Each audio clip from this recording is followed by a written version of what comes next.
स्वागत है मित्रों। आज हम आपको दिखाएंगे गागर में सागर भरकर। केवल यहाँ पे आप देख रहे हैं 11 सेंटेंसेस हैं केवल। इसी में हम आपको इतना कुछ दिखाएंगे कि आपको लगेगा कि हमने बहुत कुछ सीख लिया है। तो आपके डिटेल में वीडियो बनाए जा चुके हैं। आज हम लेके आए हैं आपकी डायरेक्ट इनडायरेक्ट की समरी। इस समरी को आप देखेंगे तो बाकी आपको लग जाएगा कि आपने सब कुछ ही सीख लिया है। ठीक है, देखते हैं कैसे। थोड़ा हम लोग जल्दी इसको समझने का प्रयास करेंगे, क्योंकि बाद बाकी तो मैं इसको पढ़ा ही चुका हूं। देखिएगा, इसमें हम अगर वाक्यों की कैटेगरी देखें तो हर एक वाक्य अलग अलग कैटेगरी का है। हर एक चीज आपको सिखा के जाएगा।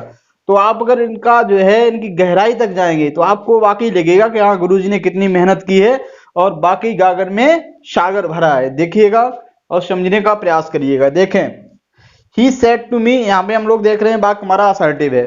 तो यहाँ देख रहे हैं सब्जेक्ट से शुरू हो रहा है, फुल स्टॉप लग रहा है। इतना तो आप समझ चुके हैं। हम लोग डायरेक्ट आगे बढ़ते रहेंगे। जब वाक्य यहाँ पे ये वाला वाक्य असर्टिव हो तो सेड या सेड टू को हम लोग ऑब्जेक्ट अगर होता है तो क्या कर देते हैं, इसको टोल्ड में बदल देते हैं। पहला क्या हो जाएगा, ही टोल्ड मी। जब ये वाक्य हमारा असर्टिव होता है तो यहाँ पे दैट लगी जाता, आप सीख ही चुके हैं। आई इसके हिसाब से आ जाएगा, यहाँ पे हो जाएगा ही वाज डूइंग।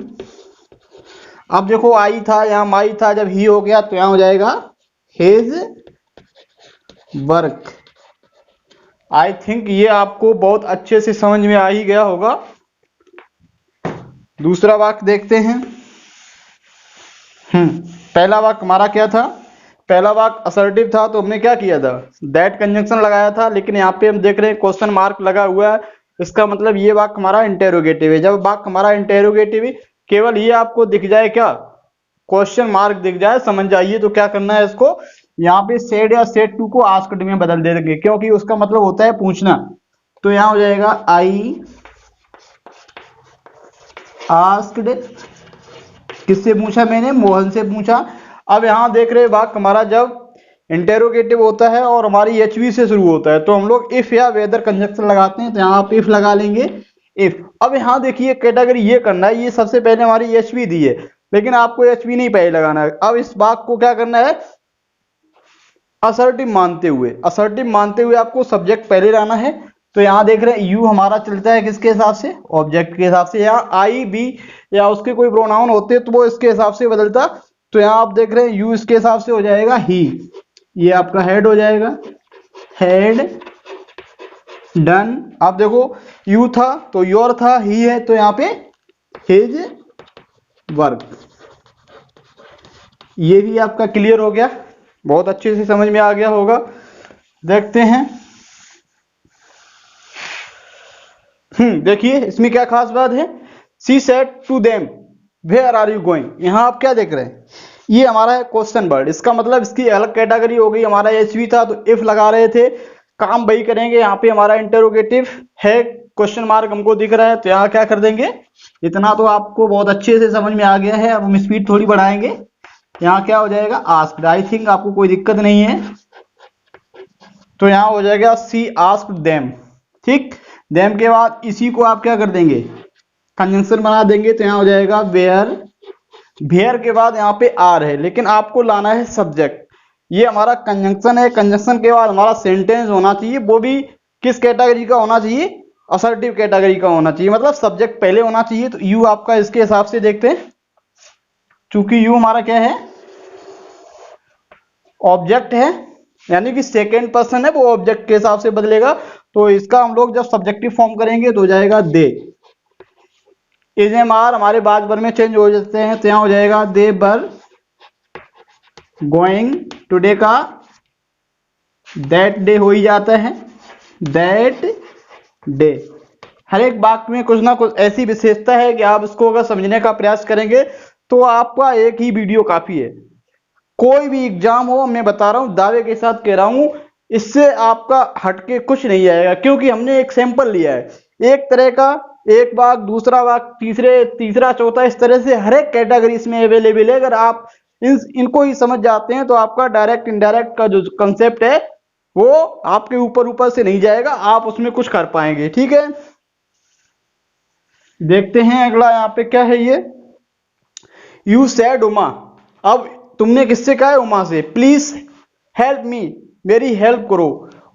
उमा मेरी हेल्प करो, तो मैंने किससे कहा है? उमा से। ठीक है, यहाँ देखिए हमारा प्लीज लगा है, यहाँ पे अभी हम लोग देख रहे थे ना, तो यहाँ क्वेश्चन मार्क है और ना पे यहाँ पे हमारा ये सब्जेक्ट नहीं है, इसको क्या है? उमा को एड्रेसित किया गया है, तो ये हमारा ऑब्जेक्ट है और ये वाक्य हमारा है इंपरेटिव कैटेगरी का। इंपरेटिव कैटेगरी की हमने आपको बताई है कि जो वर्ब की फर्स्ट फॉर्म है, ऑलवेज है, नेवर है, इनसे भी वाक्य की शुरुआत हो जाती है।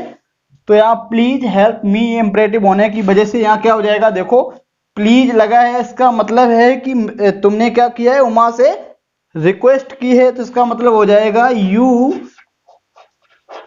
रिक्वेस्टेड। किससे किया है रिक्वेस्ट? यू रिक्वेस्टेड उमा काय की रिक्वेस्ट की है। अब देखो हम लोग देखते हैं कि कंजंक्शन लगातार बदल रहे हैं। जब हमारा असर्टिव था दैट कंजंक्शन लगा रहे थे, इंटेरोगेटिव था तो इफ लगा रहे थे, अगर क्वेश्चन वर्ड आ रहा था उसको कंजंक्शन बना रहे थे, अगर यहाँ पे क्रिया का फर्स्ट फॉर्म आ रहा है तो आप क्या करेंगे? उसको टू से जोड़ देंगे, टू हेल्प। अब देखो मी, ये क्या है? आई का ऑब्जेक्ट है, आई हमारा इसके हिसाब से बदलता है, तो यहां क्या हो जाएगा? देखिए आई का ऑब्जेक्ट मी है, आई हमारा बदलता है किसके हिसाब से? इसके हिसाब से। तो यहाँ पे यू है तो यू का ऑब्जेक्ट यहाँ पे यू ही रहेगा। ठीक, इसके बाद देखिए स्पेशली देखिए अभी हमने जो वीडियो पढ़ाए थे उनमें हमारा लेट वाले वाक्य नहीं हुए थे, तो एक कैटेगरी छूट रही थी, इसलिए हमने सोचा लेट वाले पढ़ाएं। तो इसका मतलब ये है कि हमने इसमें कुछ और वाक्यों को भी शामिल कर लिया है, जिससे आपका रिवीजन भी हो जाएगा और लेट वाले वाक्य भी पढ़ जाएंगे। ठीक है, तो लेटस का मतलब है, जैसे हम लोग कहते हैं लेटस गो, हमें चलना चाहिए, इसका मतलब ये होता है कि हमारे साथ और भी लोग होते हैं, तो इन सबको हम क्या करते हैं? एक प्रस्ताव रखते हैं, एक सुझाव देते हैं कि हमें चलना चाहिए। तो हम लोग एक दिमाग में कंसेप्ट ये बना लेंगे कि जो लेटेस्ट वाले वाक्य होते हैं उनसे एक प्रस्ताव शो होता है, प्रपोजल, तो इसको हम लोग प्रपोज्ड में बदल सकते हैं या फिर क्या कर सकते हैं? सजेस्टेड में बदल सकते हैं। एक प्रस्ताव रखते हैं या सुझाव देते हैं। तो यहाँ आपको ध्यान रखना है, इससे सीखना है कि लेटेस्ट अगर लगा हो तो इसको सेड या सेड टू को हम लोग सजेस्टेड या प्रपोज में बदल लेते हैं। तो यहाँ क्या हुआ? राम ने सजेस्ट किया है, राम सजेस्टेड क्या किया? दैट। अब देखिए यहां पे, यहां का मतलब है कि यहां अगर हमने दिया लेट अस गो, ठीक, इसका मतलब आप क्या समझ रहे हैं? कि हमें चलना चाहिए या हमें जाना चाहिए। अब जाना जब चाहिए में हम लोग बात बनाएंगे तो इसको हम लोग कैसा और बना सकते हैं? We should go. ठीक, ये हमने आपको इसलिए बता रहे हैं क्योंकि अभी हम आपको कहेंगे लेटस को बी शुड या दे शुड में कर दो, तो क्यों कर दो ऐसा आप रटेंगे नहीं, क्योंकि लेटस गो का मतलब होता है बी शुड गो। इसी तरह से यहाँ लेटस बेट का मतलब है बी शुड बेट, तो इसलिए जब बी शुड बेस होता है तो आप किसके हिसाब से बदल देंगे? देखिए अब यहाँ पे क्या है? लेटस को हम लोग मान लेंगे बी शुड, क्या मान लेंगे? बी शुड मान लेंगे। तो आई भी हमारा इसके हिसाब से बदलता है। जब यहाँ पे राम है, ठीक, अब राम हमारा सिंगुलर है, यहाँ पे अगर प्लूरल होता तो बी मैच करता, लेकिन इसका मतलब है कि राम और ये इसके साथ कुछ और लोग भी हैं, तो इसलिए क्या है? ये आपका बदल जाएगा they should wait for the result.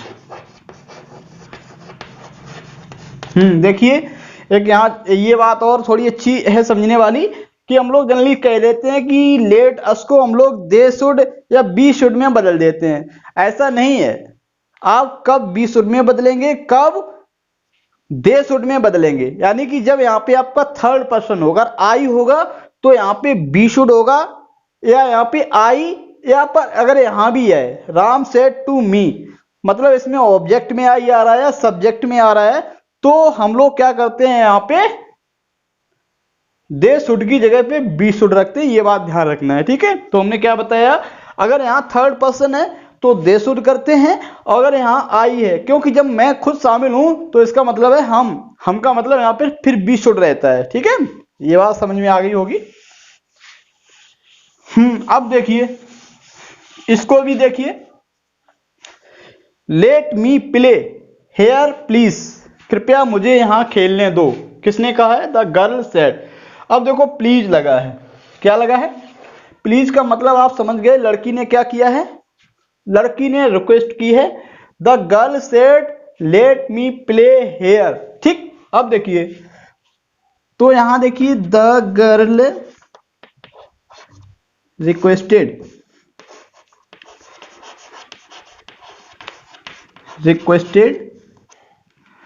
Requested काय की रिक्वेस्ट की है? देखिए, द गर्ल रिक्वेस्टेड। अब देखिए, ये हमारी वर्ब है, बी फर्स्ट है, जैसे हम लोग कहते हैं open the door, open the door. ठीक है, तो यहां हम लोग क्या लगाते हैं? To open the. जैसे लड़की ने रिक्वेस्ट की है दरवाजा खोलने की, तो यहां पे लेट का मतलब होता है अलाउ, तो आज्ञा देने की। The girl requested to late.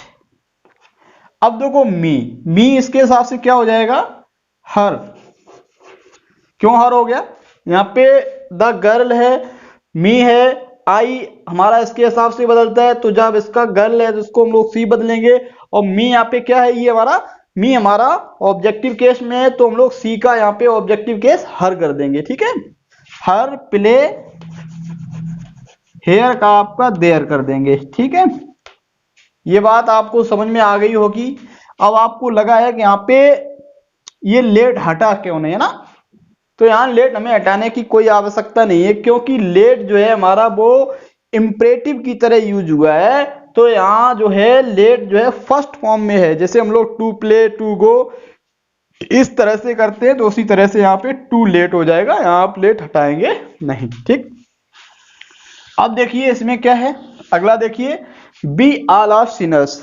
यहाँ हमारा वाक्य देखिए, जो आर एस वाला पार्ट है पहले शुरू हो रहा है, आरबी वाला बाद में जा रहा है, लेकिन इस खास वाक्य, ये खास वाक्य है, कई बार एग्जाम में रिपीटेड हुआ है। इसमें क्या है देखिए, बी ऑल आर सिनर्स, हम सभी लोग कैसे हैं? पापी हैं, मतलब हम लोग जो है जाने अनजाने में गलतियां करते रहते हैं। ये बिल्कुल जनरली सत्य है कि दुनिया में कोई भी व्यक्ति ऐसा नहीं है जिसने जाने या अनजाने में कुछ गलत नहीं कर दिया है। मतलब हम सभी लोगों ने कुछ ना कुछ जाने अनजाने में गलत अवश्य किया होता है, या हम लोग करेंगे। तो क्या है, हम सभी लोग कैसे? सिनर्स। तो ये बिल्कुल सत्य बात है। सेड द संत, द संत ने कहा। ये कुल मिला के हमारा किस तरह का वाक्य है? यूनिवर्सल ट्रुथ जैसा वाक्य है, तो इसलिए इस वाक्य में कोई बदलाव नहीं होगा। तो यहां देखिए, द सेंट सेड दैट। देखो हमने यहां क्या किया है, ऑब्जेक्ट नहीं लगाया, तो हमने आपको बताया कि जब ऑब्जेक्ट नहीं है तो हम लोग ऐसे ही लगा लेते हैं। जब वाक्य हमारा असर्टिव है तो यहाँ पर चाहे तो और भी मेंशन होता है, मेंशनड कर सकते हैं, लेकिन जब हमारा इसी से काम चल रहा है तो कोई दिक्कत नहीं है, ऐसे ही लिख लेंगे, द सन सेड। अब देखो इसमें हम लोग का क्या, ना तो टेंस चेंज करेंगे और ना ही पर्सन चेंज करेंगे, तो कुल मिला के ये ऐसा ही लिख जाएगा, बी ऑल आर सिनर्स हो जाएगा। ऐसा क्यों हुआ है? हमने बताया कि जो बात हर किसी के लिए होती है उसमें ना तो टेंस में बदलाव होता है और ना ही प्रोनाउन में बदलाव होता है, क्योंकि ये सत्य बात है। तो सत्य बात टेंस चेंज ही नहीं होगा। अगर टेंस चेंज हो जाएगा इसका मतलब सत्य नहीं रहेगा। जैसे उन्हें कि गरीब ईमानदार होते हैं या गरीब दयालु होते हैं, तो वो होते हैं तो होते हैं, अब भी हैं, पहले भी थे और अब भी हैं और भविष्य में भी रहेंगे। अगर हम कहेंगे गरीब ईमानदार होते थे तो इसका मतलब पहले होते थे अब नहीं है, तो सेंस चेंज हो जाएगा। इसलिए जो यूनिवर्सल ट्रुथ वाले वाक्य होते हैं उसमें टेंस या पर्सन नहीं बदलते हैं। ठीक है, अब देखते हैं यहाँ पे अगला। देखिए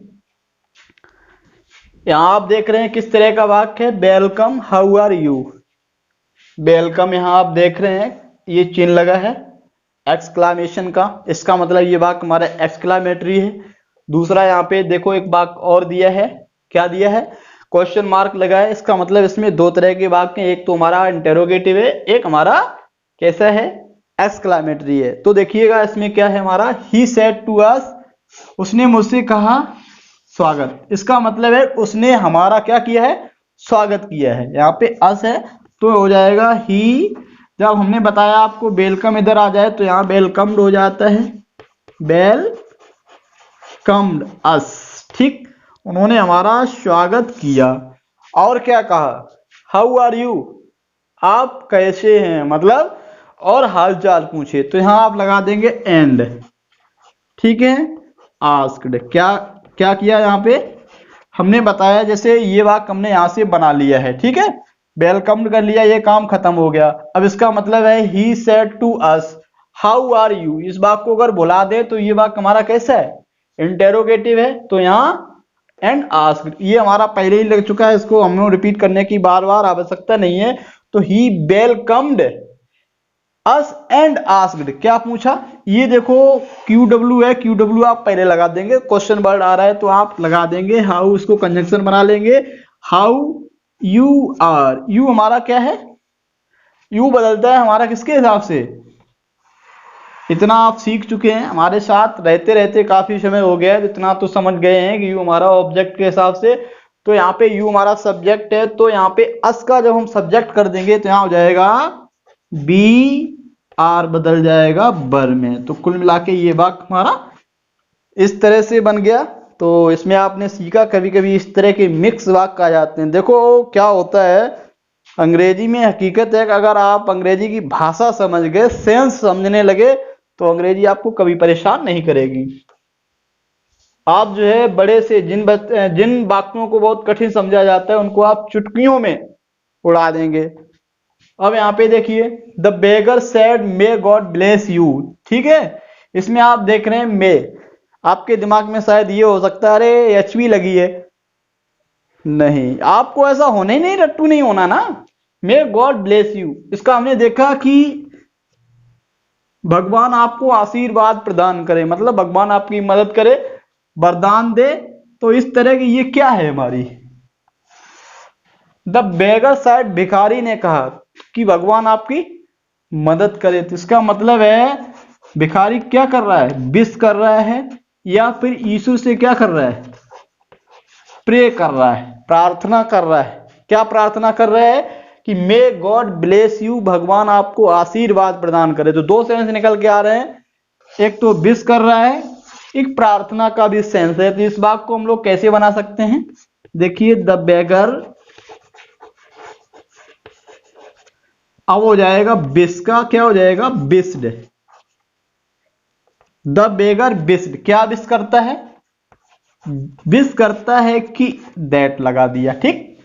दैट लगाने के बाद आप देख रहे हैं क्या करेंगे, ठीक, गॉड आ जाएगा, गॉड का जी हमेशा बड़ा बनता है, मे का माइट हो जाएगा, माइट, फिर ब्लेस, ठीक। अब देखो यू, ब्लेस के बाद हमारा ये यू आया है, इसका मतलब ये हमारा क्या है, ऑब्जेक्ट है। अब यू हमारा किसके हिसाब से बदलता है, अब देखिए यहां पे आप देख रहे हैं तो कोई भी ऑब्जेक्ट नहीं है। जब ऐसी दशा होती है तो ऑब्जेक्ट हम खुद को ही मान लेते हैं। अगर यहाँ पे कोई थर्ड पर्सन है तो जनरली हम लोग क्या करते हैं, ऑब्जेक्ट हम खुद को मान लेते हैं। तो इसका मतलब है कि बेगर ने विश की that God might bless me क्यों हो गया, तो यहां ये मान लेंगे कि बेगर ने मुझसे कहा, ऐसा मान लेंगे इसको, the beggar said to me, ठीक। जब यहाँ पे हमारा थर्ड पर्सन होता है तो अगर ये हमारा हिडन है, छुपा हुआ है, वाक्य में शो नहीं हो रहा है, अगर ये इधर यू वाला पार्ट आ रहा है, मतलब प्रोनाउन हमारा यू आ रहा है, तो आप क्या कर लेंगे, ऑब्जेक्ट मान लेंगे, इधर वो मान लेंगे। तो आप कुछ भी मान ले, जैसे मी हमने मान लिया है, अब इधर हमारा थर्ड पर्सन था तो मी मान लिया। अगर यहाँ पे हिम मान लेते तो क्या होता, थोड़ा कंफ्यूजन हो जाता, ये भी बेगर है, मतलब ये भी पुल्लिंग है और इधर भी पुल्लिंग होता, तो इधर पर्सन चेंज करते तो फिर अर्थ क्लियर नहीं होता है। तो हम लोग यहाँ पे द बेगर सेड, अब मी ना मान के अगर यहाँ पे हर मान लेते तो हर के हिसाब से यहाँ चेंज कर देते, ठीक है। यहाँ कुछ और भी मान सकते थे, देम मान सकते थे, तो देम के हिसाब से यहाँ पे देम आ जाता। मतलब जो भी चीज मान लेते उसके हिसाब से यहाँ पे पर्सन आप चेंज कर देते। तो यहाँ को क्या हो जाएगा, the beggar wished that God might bless me. ये तो हो गया। इसके अलावा हमने बताया अगर इसको आप बनाना चाहें किससे, प्रेड ने, उसने क्या किया है, द बेगर, अथवा में ऐसा बन जाएगा प्रेड, प्रार्थना की कि ईश्वर हमारी मदद करे, यानी कि ये सेंस वो दे रहा है। तो यहां दैट गॉड माइट ब्लेस। अब देखो यहाँ पे यू का मतलब आप मान लेंगे क्या, यहाँ तो आपका ऑब्जेक्ट कोई है नहीं। अगर यहाँ पे आपने सोचा कि ये यू इसके हिसाब से बदल दें तो गड़बड़ हो जाएगा उधर, क्योंकि हमने आपको बताया इधर बेगर है तो इसका मतलब वो खुद के लिए खुद का सेंस आ जाएगा तो गड़बड़ हो जाएगा। तो यहाँ जो भी पर्सन हो उससे अलग आप मान लें, ठीक है। थर्ड पर्सन है तो वहाँ फर्स्ट पर्सन को मान लेंगे, या मतलब यहाँ जो भी है उससे अलग मानेंगे तो अर्थ आपका क्लियर रहेगा। तो यहाँ पे मान लिया कि बेगर ने मेरे लिए प्रार्थना की थी, तो ब्लेस हमारा वर्ब है, वर्ब के बाद हमारा ऑब्जेक्टिव केस आता है, ठीक है। चलिए यहाँ इतना करने के बाद देखिए इस वाक्य, ये वाक्य हमारा क्या कह रहा है, अलास को ट्रेस करना है। अगर अलास आ रहा है जिसका मतलब कोई दुख की बात है तो यहां हो जाएगा सी एक्सक्लेम्ड। देखो एक्सक्लामेटरी, एक्सक्लामेटरी यहाँ पे चिन्ह लगा है, अलास, हुर्रा, ब्रेवो, इस तरह के एक्सक्लामेटरी जो वर्ड होते हैं वो आते हैं। तो एक्सक्लेम माने होता है चिल्लाना, तो दरअसल वो चिल्लाई, वो क्या चिल्लाई, माई डॉग हैज डाइड, मेरा कुत्ता मर गया है ना। तो कुत्ता मरा कोई खुशी की बात तो है नहीं, कुत्ता तो आप देख रहे हैं वफादार जानवर होता है, एक मेंबर की तरह क्या करता है, घर की रखवाली करता है। तो मर जाएगा तो दिक्कत तो स्वाभाविक है होना। तो सी एक्सक्लेम्ड, बड़े दुख के साथ, एक्सक्लेम्ड विद सोरो, सोरो माने होता है दुख, तो वो चिल्लाई कैसे, अगर अलास आ जाएगा इसका मतलब है एक्सक्लेम, चिल्लाई तो है ही, लेकिन वो कैसे चिल्लाई, सेंस क्लियर हमको करना है, बड़े दुख के साथ चिल्लाई। तो सी एक्सक्लेम्ड विद सोरो दैट, ठीक। अब देखो ये वाक्य हमारा कैसा दिया था, my dog has died, assertive है तो आप दैट यहां लगा सकते हैं, ये भी आप ध्यान रख सकते हैं। माई डॉग, आई का माई, ठीक। अब आई के यहाँ पे सी है तो सी का हमारा क्या हो जाएगा, possessive case her, her dog had died हो जाएगा, हैड डाइड, ठीक है। ये हमारा क्लियर हो गया। एक लास्ट वाक्य और देखते हैं। देखते हैं, I said to him do not go there. देखो ये इंपरेटिव है, इंपरेटिव कैटेगरी हमने क्या किया है, हमने बताया है कि अगर इन वाक्यों पे आप विचार करेंगे तो ये पाएंगे कि बाकी गुरुजी ने तो 11 वाक्यों में पूरा महासागर ही भर दिया, सागर की तो छोड़िए महासागर, यानी कि जो आपका इनडायरेक्ट रूपी महासागर है उसको केवल हमने 10-11 वाक्यों में भरने का प्रयास किया है। देखिए ये हमारा इंपरेटिव अभी नेगेटिव नहीं हुआ था तो हमने नेगेटिव ले लिया। तो यहाँ do not go there, verb की गो से यानी कि फर्स्ट फॉर्म है, ये इंपरेटिव की कैटेगरी में आता है। तो इसका मतलब देखो I do not go there, मैंने उससे कहा वहां मत जाओ। अब इसका सेंस कुछ भी अलग हो सकता है, ये क्या कर सकता है, रिक्वेस्ट कर सकता है, ऑर्डर दे सकता है, सजेस्ट कर सकता है, तो आप कुछ भी यहां पे लगा लेंगे। आई सजेस्टेड हिम, ठीक है। अब वैसे हमारा इंपरेटिव था तो टू प्लस बी फर्स्ट होता है, लेकिन नेगेटिव है तो यहां हो जाएगा नॉट टू गो। अब देयर आप सोच रहे हैं उनने कि देयर तो उनने हेयर कर दो, ऐसा आपको नहीं करना है। मतलब हेयर का देयर करते हैं लेकिन देयर का हेयर नहीं करते हैं, ठीक है। अब एक तो ये विकल्प है, ठीक है। अथवा देखते हैं, इसका और भी विकल्प होता है। तो मैंने क्या किया है, उससे मना किया है। मना करना की अंग्रेजी क्या होती है, फॉरबिड। फॉरबिड का जब टेंस बदलेगा तो यहां हो जाएगा आई फॉरबिड हिम। देखिए फॉरबेड हिम, जब मैंने मना कर दिया, यहीं पे फॉरबेड का मतलब मना कर दिया, इसका मतलब डू नॉट हमारा यहाँ से खत्म हो गया। मतलब फॉरबेड अगर लगाएंगे तो अभी हमने नॉट टू लगाया था, लेकिन फॉरबेड लगाने के बाद केवल टू लगा देंगे। Forbade, I forbade him to go there. ठीक है, एक विकल्प और इसका हम लोग दिखा सकते हैं। ठीक है, मैंने क्या किया है, डू नॉट गो देयर, वहां मत जाओ, मतलब मैंने उसे रोका है। किस काम से रोका है, वहां जाने से। तो एक होता है प्रिवेंट, तो यहां हो जाएगा आई प्रिवेंट हिम, काय से रोका है, फ्रॉम। अब देखो यहां हम लोग जो सजेस्टेड लगाते थे या एडवाइज लगाते थे, उसके साथ हम लोग टू लगाते थे, यानी कि एडवाइज के साथ या सजेस्टेड के साथ हम लोग टू लगा रहे थे। यहाँ प्रिवेंट है, प्रिवेंट के साथ हम लोग फ्रॉम लगा रहे थे। टू के साथ बी फर्स्ट हमारा लग रहा था, और यहाँ पे क्रिया में आईएनजी लगेगा, तो यहाँ हो जाएगा गोइंग देयर। तो ये इतना आप कर सकते हैं, इसमें हमने आपको इतना सिखाने का प्रयास किया है। तो मेरा मतलब है कि आप हमें अगर समझने का प्रयास करिए, समझा, एक बार समझ जाओगे तो मैं दावे के साथ कह रहा हूं आप ढूंढोगे, और हमारी वीडियो को एक बार नहीं कई बार पढ़ोगे, क्योंकि इस वीडियो को अगर आपने 2-3 बार में देख के ही समझ लिया। लेकिन यार आश्चर्य की बात क्या हो रही है, आश्चर्य की बात ये हो रही है कि ये वीडियो बनाने में, वाक्यों का कलेक्शन करने में आपको पता है कितना समय लगता है, कितना विचार करना पड़ता है, कौन सी चीज रह गई है, कौन सी चीज बाकी है, इस वाक्य से आप लोग क्या सीख जाओगे, दूसरा वाक्य लिया इसको, मतलब तरह तरह के वाक्य हैं, तरह तरह की चीजें सिखाने के लिए हम कितना कलेक्ट करते हैं, दिमाग लगाते हैं। और कितनी आश्चर्य की बात है, जो चीज आपके लिए फायदेमंद है उसको आप देखते भी नहीं हो, और देखते भी हो तो आप मतलब कोई प्रतिक्रिया भी नहीं दे रहे हो, आपको कैसा लग रहा है कैसा नहीं लग रहा है, मतलब जो काम आपके लिए अच्छा है उसी पे आप कोई प्रतिक्रिया नहीं देते हो। बात बाकी फालतू की चीजें में मतलब आप लोग कितने लगे रहते हो। कभी कभी ये मतलब आश्चर्य भी लगता है और दुख भी होता है कि यार जमाना कहां से कहां पहुंच गया है। तो कुल मिला के thanks for watching to the end. धन्यवाद। अगले वीडियो में हम लोग नया टॉपिक लेके आएंगे। जय हिंद।